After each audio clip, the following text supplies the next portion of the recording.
Hi, I'm Anna Denton-Jones of Refreshing Law Limited, and in today's session I want to talk a little bit about gender reassignment, particularly following the Caitlyn Jenner news stories in the United States involving Bruce Jenner transitioning to become Caitlyn Jenner.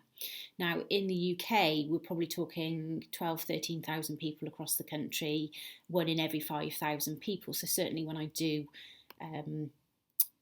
equality training with people, delegates will often say that in terms of the different protected characteristics that are covered by our Equalities Act, that gender reassignment is perhaps one that they feel less comfortable with, given that they may never have met somebody who's undergone a process of reassignment, and they may feel less comfortable about how they would behave towards somebody, etc. And that's just human nature.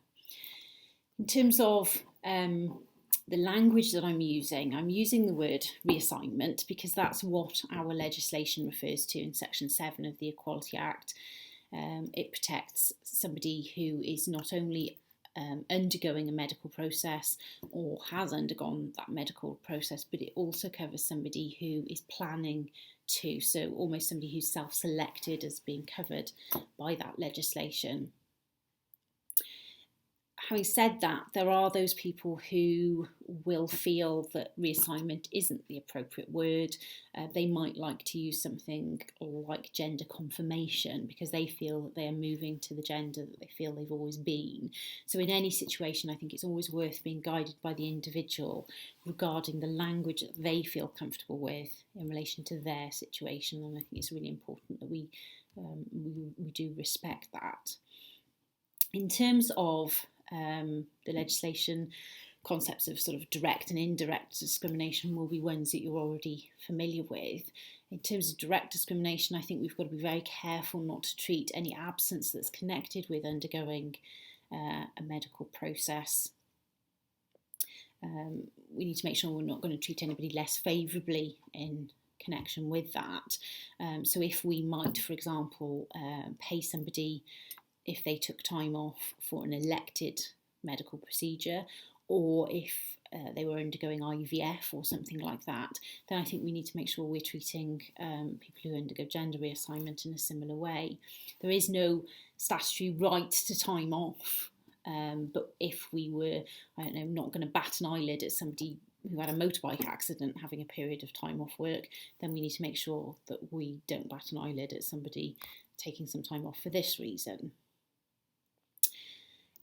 Other examples of direct discrimination will obviously cover things like failure to recruit somebody because of them undergoing gender reassignment, or dismissing somebody because of this process. In terms of indirect discrimination, there's an example used by the Commission for Equality and Human Rights that relates to a training session where all the delegates are asked to bring a photograph of themselves as a toddler along as part of an icebreaker exercise. Well, obviously somebody who's undergone gender reassignment won't feel comfortable doing that, and subjecting them to criticism for not joining in is going to be an act of indirect discrimination. Harassment is probably the key area as employers that you need to worry about, particularly because you can be found to be vicariously liable for the acts and omissions of your employees. So if you've got staff who are going to say inappropriate things, who are going to refuse to work with somebody, or refuse to use somebody's new Christian name, or be disrespectful of them in respect of the facilities that they might need to use now, etc., we could be into harassment territory if it's going to create a hostile working environment for the individual who's undergoing the reassignment. So as an employer, in order to avoid liability, you need to be making sure that you've done everything you can to emphasise to staff things like your dignity at work policies and procedures. And if somebody does complain, we investigate and deal with those issues and discipline people, for example, who aren't being respectful. The most famous case on this is the Croft case, Consignia, the post office. In that case, an individual had undergone reassignment, and as a temporary measure, the employer had suggested that they used the disabled toilet, really, I think, to give colleagues an opportunity to get used to the whole idea. I think the nub of the case, if you like, is the tension between the employer wanting to take things at a certain pace and perhaps the employee who'd undergone reassignment wanting to take things at a faster pace. And eventually they resigned and claimed constructive dismissal. Now, the employer was found by the Employment Appeal Tribunal to have done all the right things in the case. And I think because it was only a temporary measure, then that was deemed to be acceptable. I think if it had been a permanent one, then potentially the employee would have won. So it's always worth looking back at that case and sort of learning the lessons from it. In terms of other legislation, you need to be aware of the gender recognition legislation. And essentially this enables somebody who's undergone a process of reassignment to permanently have recognised at law their new gender.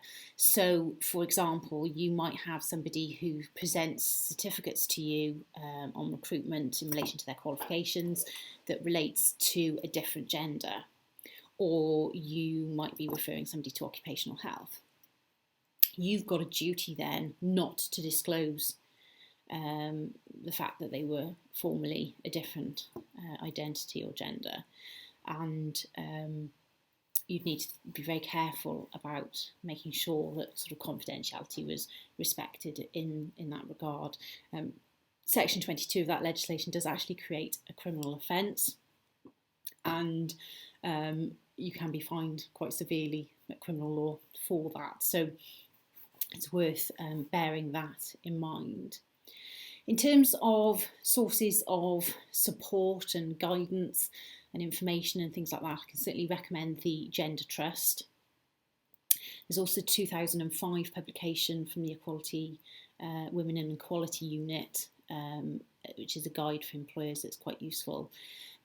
You may also, in order to understand the medical processes that somebody's going to have to undergo, want to look at the Harry Benjamin pathway, because that'll give you an understanding of that side of things.